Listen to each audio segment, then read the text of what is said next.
Hi friends, ఇది మీ spoken English class. నా పేరు ఈఎన్ విజయరాఘవ. ఇది 96th వీడియో చేస్తున్నాం. మనం ఇప్పుడు 96వ వీడియో. 95వ వీడియో వరకు మనం ప్రజెంట్ సింపుల్ ఎలా అని రివిజన్ గురించి నేర్చుకున్నాము. ఇందులో ఈ వీడియోలో 96వ వీడియోలో ప్రజెంట్ కంటిన్యూస్ ఏ సందర్భాల్లో వాడాలి, ఓకే, ఏ సందర్భాల్లో వాడాలి అనేటువంటిది ఈ 10 వాక్యాలు మీకు తెలియపరిచాను. ఇది ఏ సందర్భాల్లో వాడతామంటే ముఖ్యంగా ప్రజెంట్ కంటిన్యూస్ని తప్పకుండా జరిగే పని ఒకటి, నెక్స్ట్ ఇప్పటికీ జరుగుతున్న పని, అది కూడా మనం ప్రజెంట్ కంటిన్యూస్ తెలియాలి.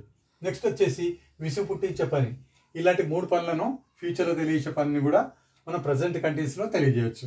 మామూలుగా ప్రజెంట్ కంటిన్యూస్ అంటే మీకు ఏం తెలుసు, మీరు నేర్చుకున్న ఇంతమంది వీడియోస్ ప్రకారము ప్రజెంట్ కంటిన్యూస్ అంటే ఇప్పుడు జరుగుతున్న పని. I am teaching English, he is learning English, she is practising English, ఆమె ఇప్పుడు ఇంగ్లీష్ ప్రాక్టీస్ చేస్తుంది. దే ఆర్ గోయింగ్ నౌ, వాళ్ళు ఇప్పుడు వెళ్తున్నారు. హీ ఈజ్ టేకింగ్ టీ, అతను టీ తీసుకుంటున్నాడు. ఇలా ఇప్పుడు జరుగుతున్న పని గురించే మీకు తెలుసు. కానీ ప్రజెంట్ కంటిన్యూస్ ఇలాంటి పనులు కాకుండా ఇలాంటి సందర్భాలు కూడా వాడతాం. తప్పకుండా జరిగిన పనిని తెలియజేసేటప్పుడు, నెక్స్ట్ ఇప్పటికీ జరుగుతున్న పని తెలియజేసేటప్పుడు, నెక్స్ట్ ఏదైనా పని విసుగు పుట్టించింది అనుకోండి, మనకు బాధ పెట్టినప్పుడు ఆ వాక్యాన్ని కూడా మనం ప్రజెంట్ కంటిన్యూస్లో తెలియచేయాలి. అది ఇక్కడ రూల్ మనం తెలుసుకోవాల్సింది. ఓకే, ఇప్పుడు చూడండి, ఇక్కడ ప్రజెంట్ కంటిన్యూస్లో ఫస్ట్ వాక్యం మనం ప్రాక్టీస్ చూద్దాము, నేర్చుకుందాము. తప్పకుండా జరిగే పనిలో హీ ఈస్ కమింగ్ టుమారో, అతను రేపు వస్తున్నాడు. మామూలుగా ఏం చెప్తాం, హీఈస్ కమింగ్ నౌ అని అనాలి కరెక్ట్గా. కానీ హీఈస్ కమింగ్ టుమారో అంటే ఇదేంటిది, ఖచ్చితంగా షూర్లీ తప్పకుండా జరిగే పనిని తెలియజేస్తుంది. అతను ఖచ్చితంగా రేపు వస్తున్నాడు 100%. He's coming tomorrow. ఓకే, ఖచ్చితంగా జరిగే పని కూడా ప్రజెంట్ కంటిన్యూస్ ఫామ్లో తెలియజేయచ్చు. రెండో వాక్యం ఏంటి, we're taking English exam on Wednesday. మేము బుధవారం రోజు ఇంగ్లీష్ ఎగ్జామ్ తీసుకుంటున్నాము అంటే రాస్తున్నాము అని అర్థం. ఓకే, కరెక్ట్ గ్రామటికల్గా ఇంగ్లీష్లో టేకింగ్ అనాలి. వీఆర్ రైటింగ్ ఇంగ్లీష్ ఎగ్జామ్ అనకూడదు, వీఆర్ టేకింగ్. ఎందుకంటే వాళ్ళు లెక్చరర్స్ కానివ్వండి, ఇన్విజిలేటర్ ఎవరైనా కానివ్వండి, they give you paper and you take paper. వాళ్ళు ఇస్తారు, నువ్వు తీసుకుంటావు. అందుకనే మనం టేకింగ్ అనేది వాడాలి. We're taking English exam on Wednesday.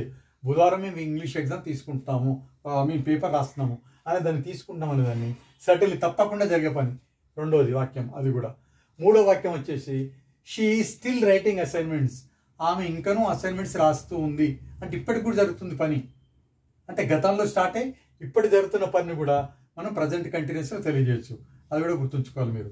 Next నాలుగోది వస్తే I am still doing the same job.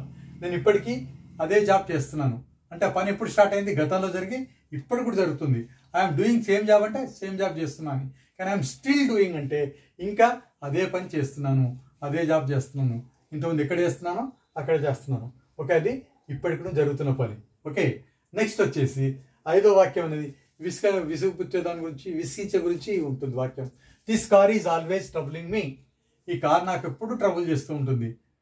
Okay, అలాంటప్పుడు కూడా మనం ఏదైనా మనం విసిగించే సమయంలో, బాధ పెట్టే సమయంలో కూడా ప్రజెంట్ కంటిన్యూస్లో చెప్తాం మనం. Okay, this car always troubles me ఉన్న వాక్యం చెప్తున్నారు. అదే మీరు కోపంలో, బాధలో చెప్పాలనుకోండి, oh, this call is always troubling me. Okay, like that you have to express in present continuous. Okay, next, he is constantly interrupting me. అతనನ್ನು ఎప్పుడూ ఇంటరప్ట్ చేస్తూ ఉంటాడు అని మీరు బాధతో, విసుగుతో చెప్తుంటారు అన్నమాట. మామూలుగా చెప్పాలనుకోండి, ఈ కాన్స్టెంట్లీ ఇన్స్ట్రప్ట్స్ అని, నన్ను ఎప్పుడు విసిగిస్తాడని. మీరు బాధలో, కోపంతో చెప్పాలనుకోండి అతను విసిగించాడని, అలాంటప్పుడు ఇంగ్లీష్లో చెప్తాం is constantly interrupting me. Interrupt అంటే ఎవరైనా మధ్యలో అవాంతరం కలిగజేయడం, డిస్టర్బ్ చేయడం. ఓకే, అది ఆరో వాక్యం. ఏడో వాక్యం వచ్చేసి they are working on a new project. వాళ్ళు కొత్త ప్రాజెక్ట్ చేస్తున్నారు. ఎప్పుడు, దిస్ వీక్, ఈ వీక్ అంతా. అంటే ప్రజెంట్ ఎప్పుడు జరిగి ఈ వీక్ వచ్చే శనివారం అనుకోండి, ఆదివారం వరకు అనుకోండి, ఆ పని జరుగుతూనే ఉంటుంది. అంటే ఒక పని భవిష్యత్తులో జరిగే ఫ్యూచర్ యాక్షన్ కూడా మనం ప్రజెంట్ కంటిన్యూస్లో తెలియజేయచ్చు. Okay, they are working on a new project. Action going on in future కూడా జరుగుతుంది. నెక్స్ట్ వచ్చేసి 8th సెంటెన్స్ వచ్చేసి what are you doing these days. మనం అడుగుతుంటాం మామూలుగా, ఈ రోజులు ఏం చేస్తున్నారు మీరు. What are you doing these days. I'm preparing for exams. Okay, what is you doing these days. He is updating or is enhancing his AI skills now days. ఈ రోజుల్లో ఆయన ఏఐ స్కిల్స్ డెవలప్ చేసుకుంటున్నాడు, ఎన్హాన్స్ చేసుకుంటున్నాడు ఆయన, అలా అని చెప్పొచ్చు. Okay, next వచ్చేసి 9th she is preparing for exams now days. ఆమె ఈ రోజుల్లో ఎగ్జామ్స్ ప్రిపేర్ అవుతుంది అంటే షీఈస్ ప్రిపేరింగ్ నవ్ అంటే ఇప్పుడు ప్రిపేర్ అవుతుందని. కానీ షీఈస్ ప్రిపేరింగ్ లంచ్, ఆమె లంచ్ ప్రిపేర్ చేస్తుంది. కానీ ఈ ఎగ్జామ్లో 9వ సెంటెన్స్లో షీఈస్ ప్రిపేరింగ్ ఫర్ ఎగ్జామ్స్ కమిటెన్స్ అంటే ఈ రోజుల్లో ఆవిడ ఎగ్జామ్స్ ప్రిపేర్ అవుతూ ఉన్నారు అనేటువంటి దాన్ని కూడా నవ్వేడేస్ అని కానీ దీస్ డేస్ అని కానీ మనం ఆ వాక్యాన్ని ప్రజెంట్ కంటెన్స్లో తెలియజేయచ్చు, తప్పేం లేదు. వాడవలసిన కాంటెక్స్లో ఈ పద్ధతిగా వాక్యాన్ని ఇలానే వాడాలి ప్రజెంట్ కంటెన్స్లో. లాస్ట్ వచ్చేసి 10వ వాక్యం వచ్చేసి యు ఆర్ ఆల్వేస్ ఆర్గ్యూయింగ్.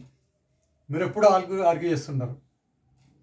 అదే నువ్వు ఎప్పుడు ఆర్గ్యూ చేస్తుంటావు, యు ఆర్ ఆల్వేస్ ఆర్గ్యూయింగ్ మీ, ఎప్పుడు ఆర్గ్యూ చేస్తూ ఉంటావు అన్నప్పుడు మనం అది కూడా విసిగించే విషయం కాబట్టి, ఇరిటేషను బాధించి విసిగించే విషయం కాబట్టి దాన్ని కూడా మనం ఇలాగ ప్రజెంట్ కంటెన్స్ తెలియజేయాలి.